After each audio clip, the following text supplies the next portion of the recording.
Hello साथियों, जय Hind. Welcome again. आप सभी का स्वागत है मेरे YouTube चैनल में जिसका नाम है GS by DS। तो आज हम इतिहास का एक चैप्टर पढ़ेंगे जिसका नाम है जैन धर्म। देखिए, इसके पिछले वाली वीडियो में हमने आप सभी को वैदिक सभ्यता के बारे में पढ़ा दिया था। तो वैदिक सभ्यता का कार्यकाल क्या था? 1500 ईसा पूर्व से 600 ईसा पूर्व तक। तो जैसे हम 600 ईसा पूर्व में प्रवेश करते हैं तो दो महत्वपूर्ण धर्म के बारे में हमको पढ़ना पड़ेगा, जो उसमें हम आज पहला कवर करेंगे जैन धर्म, दूसरा बौद्ध धर्म। तो आज इस वीडियो में हम आप सभी को जैन धर्म के बारे में बताएंगे और नेक्स्ट वाली वीडियो में बौद्ध धर्म के बारे में। तो आइए देर ना करते शुरू करते हैं जैन धर्म का पहले परिचय। देखिए, इसमें हम सभी पॉइंट वो वही लिए हैं जो पिछली बार परीक्षाओं में पूछे गए हैं। संस्थापक सबसे इम्पोर्टेंट है कि जैन धर्म के संस्थापक कौन थे? तो उसके संस्थापक थे ऋषभदेव।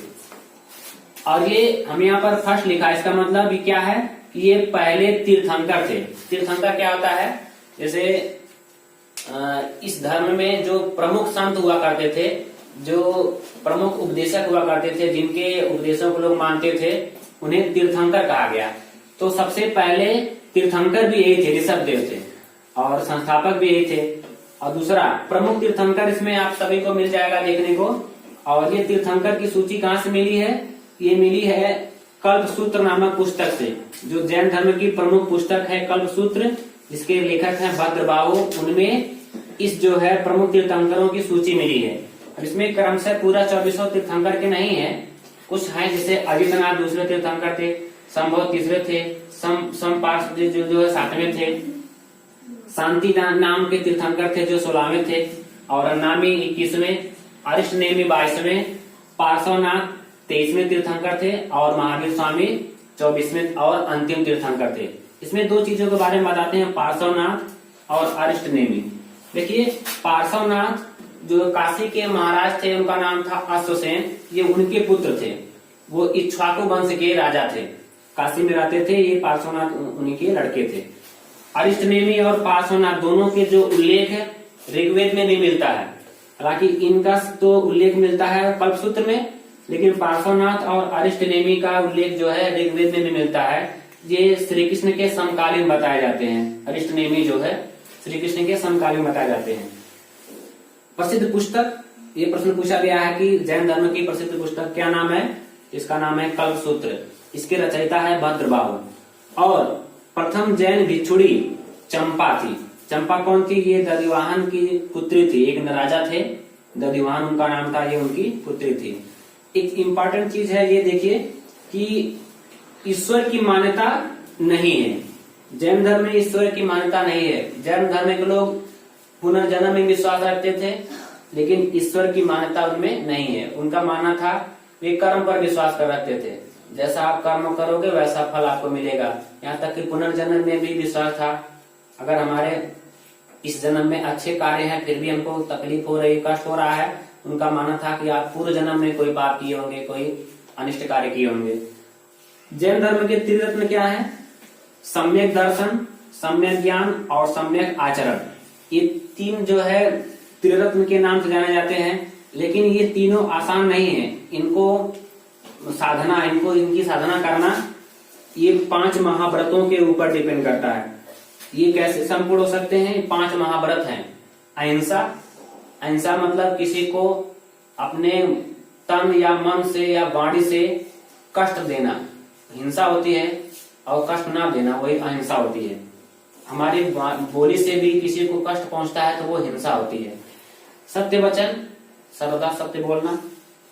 अस्तेय मतलब होता है चोरी ना करना। अपरिग्रह, अपरिग्रह मतलब होता है वस्तुएं एकत्रित ना करना। लोभ, लालच कैसे होता है? वस्तुओं को संग्रह करने से लालच बढ़ता है। कहा जाता है कि हमें जो है दुख अपने दुख से नहीं होता है, बल्कि दूसरों के सुखों को देखकर दुख होता है। जिसे हमारे पास जो साधन नहीं है, अगर हमारे पास पड़ोस में किसी के पास नहीं है तो हमें दुख नहीं होगा।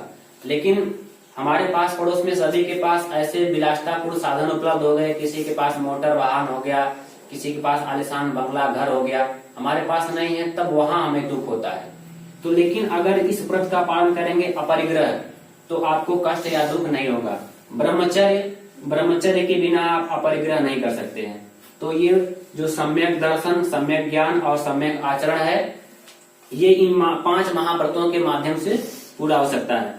तो आप इसका स्क्रीनशॉट लीजिए। अगले स्लाइड में हम लोग महावीर स्वामी के बारे में पढ़ेंगे। अब देखिए, हम लोग जैन धर्म के सबसे महत्वपूर्ण तीर्थंकर, सबसे प्रसिद्ध तीर्थंकर के बारे में पढ़ेंगे, क्योंकि जैन धर्म जो है इन्हीं के लिए जाना जाता, समझ जाइए, जिनका नाम है महावीर स्वामी। तो महावीर स्वामी के बचपन का नाम वर्धमान था। महावीर स्वामी के थोड़ा जीवन परिचय के संबंध में जान लेते हैं हम लोग। देखिए, महावीर स्वामी का जन्म 540 ईसा पूर्व में कहाँ पे हुआ था? जन्म स्थान कुंडग्राम, जो कि वैशाली महाजनपद में पड़ता है। तो वैशाली उसमें महाजनपद हुआ करता था। आप सभी को जानकारी के लिए बता दूं कि कल्पसूत्र जो इनकी जैन धर्म की प्रसिद्ध पुस्तक है और बौद्ध धर्म की प्रसिद्ध पुस्तक अंगुत्तर निकाय, दोनों में 16 महाजनपदों का उल्लेख मिलता है। यानी पूरे भारतवर्ष में 16 महाजनपद थे। भारतवर्ष की जगह हम उसे आर्यावर्त कह सकते हैं, मतलब उस समय भारतवर्ष का नाम आर्यावर्त था। तो आर्यावर्त में 16 महाजनपद थे। उनमें वैशाली में कुंडग्राम में जो है इनका जन्म हुआ था। कब हुआ था? 540 ईसा पूर्व में। अब इनके पिता का नाम सिद्धार्थ था, जो ज्ञात्री कुल के सरदार थे। ज्ञात्री कुल के सरदार थे इनके पिताजी।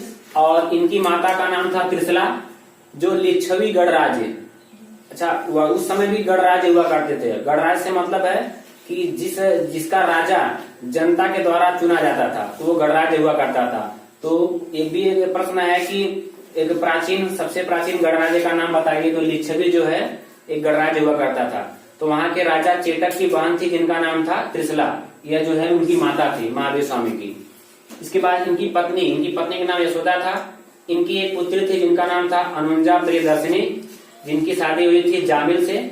जामिल जो कि महावीर स्वामी के दामाद हुए। तो 30 वर्ष की अवस्था में इन्होंने अपने बड़े भाई नंदीवर्धन से अनुमति लेकर के संन्यास को ग्रहण किया। संन्यास ग्रहण करने के पश्चात ये दर दर भटकते रहे, इधर उधर, उनकी मन को शांति नहीं मिली। फिर अंततः जो है जब जिम्ब्रिक पहुंचे, वहां पर ऋजुपालिका नदी के तट पर ये बैठ करके तपस्या किए। साल नाम का एक वृक्ष था, वहां पर बैठकर 12 वर्ष तपस्या किए। तब जाकर के इनको ज्ञान प्राप्त हुआ। ज्ञान प्राप्ति के पश्चात इनको 3 उपाधियां मिली। हम 3 उपाधियों में सबसे पहले जिन का मतलब होता है विजेता। इसके बाद अरहत का मतलब होता है पूज्य। जिन का मतलब होता है विजेता। अरहत का मतलब होता है पूज्य। और निर्ग्रंथ का मतलब होता है बंधनहीन, यानी बंधन से मुक्त।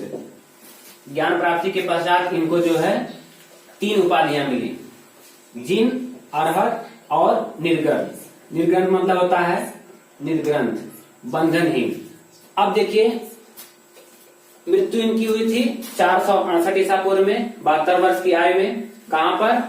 ये हुई थी पावापुरी, राजगीर में। राजगीर क्या थी? मगध की राजधानी थी राजगीर। वहां पर मल्ल राजा सृष्टिपाल के महल में इनकी मृत्यु हुई थी। अब हम पढ़ लेते हैं कुछ प्रमुख संगीतियों के बारे में। संगीतियां क्या होती हैं? धार्मिक सम्मेलन, महासम्मेलन कह सकते हैं। उस समय जब बड़े बड़े सम्मेलन हुआ करते थे, धार्मिक महासम्मेलन हुआ करते थे, तब उन सम्मेलनों को संगीतियां कही जाती थी। तो जो पहली संगीति थी वह 300 ईसा पूर्व में हुई थी पाटलिपुत्र मतलब पटना में, जो अध्यक्षता की थी स्थूलभद्र ने। 6वीं शताब्दी में जो वल्लभी में हुई थी गुजरात में, उसकी अध्यक्षता की थी क्षमा श्रवण नामक संत ने। अब देखिए, इस पूरे कार्यकाल में एक घटना घटी थी 300 ईसा पूर्व में।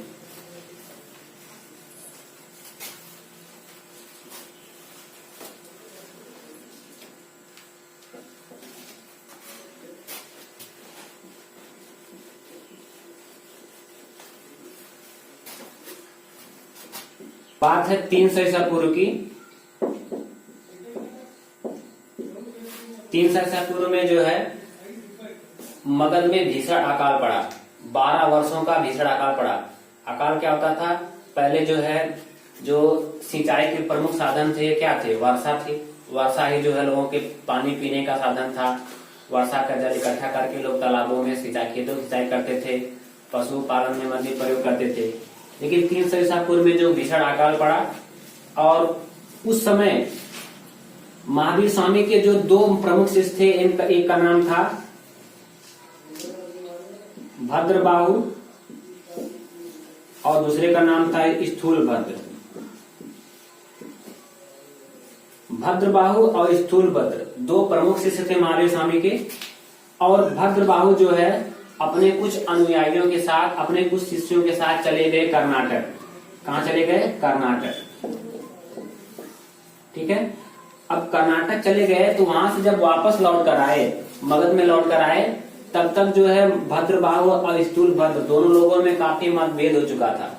तब यहाँ से जो है जैन धर्म 2 भागों में विभक्त हो गया। तो भद्रबाहु एक था दिगंबर और जो स्थूलभद्र जो अपने यहीं पर रहे थे, रुके थे, पाटलिपुत्र में ही रुके थे, ये आगे नहीं गए थे। इनका संप्रदाय का नाम हो गया श्वेतांबर। श्वेतांबर मतलब होता है जो सफेद वस्त्र लपेटे रहते थे, और दिगंबर मतलब होता है जिनके पास कपड़ा ही नहीं होता था, यानी वे नंगे रहते थे। ये जो है जो इनके अनुयायी हो गए दिगंबर, मतलब नग्न रहने वाले।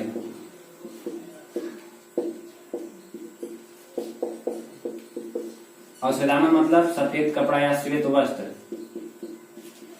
श्वेत वस्त्र धारण करने वाले।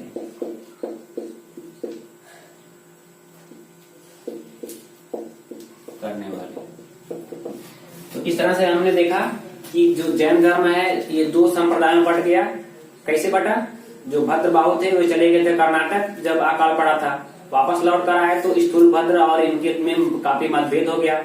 मतभेद होने की वजह से जो भद्रबाहु के संप्रदाय के लोग हो गए वे जो दिगंबर कहलाए, और जो स्थूलभद्र के जो अनुयायी थे जो अभी पाटलिपुत्र में ही रहे थे वे श्वेतांबर कहलाए। अर्थात जैन धर्म जो है 2 गुटों में बट गया। एक का नाम हो गया दिगंबर, एक का नाम हो गया श्वेतांबर। श्वेतांबर वाले श्वेत वस्त्र धारण करते थे और दिगंबर मतलब नंगे रहते थे। आजकल भी देखिए कुंभ का मेला लगता है जब प्रयागराज में, तो नागा साधु आते हैं, उनको पहले स्नान कराया जाता है। मतलब अभी भी इनकी काफी संख्या है। इनका एक अलग ही मत है। इनका कहने का मतलब ये है कि हम इस मतलब जैसे हम मनुष्य हैं, ये वस्त्र तो जो है हमारी देन है, हम नंगे पैदा हुए थे तो हम समाज में इसे रह सकते हैं। लेकिन जो श्वेतांबर वाले हैं कहते हैं कि हम सिर्फ एक वस्त्र में अपना जीवन व्यतीत कर सकते हैं। तो इस तरह से हमने जैन धर्म के प्रमुख टॉपिक पर आपसे चर्चा की, और जो परीक्षा में पूछे जा सकते हैं मैंने सभी चीजों को आपको बताया। उम्मीद है कि आप सभी को ये वीडियो पसंद आया होगा। तो अगर वीडियो पसंद आया तो इसको देखिए, लाइक कीजिए और शेयर कीजिए दोस्तों में। और अगर आप हमारे चैनल पर नए हो तो सब्सक्राइब करना बिल्कुल ना भूलें। मिलते हैं नेक्स्ट वीडियो में। जय हिंद।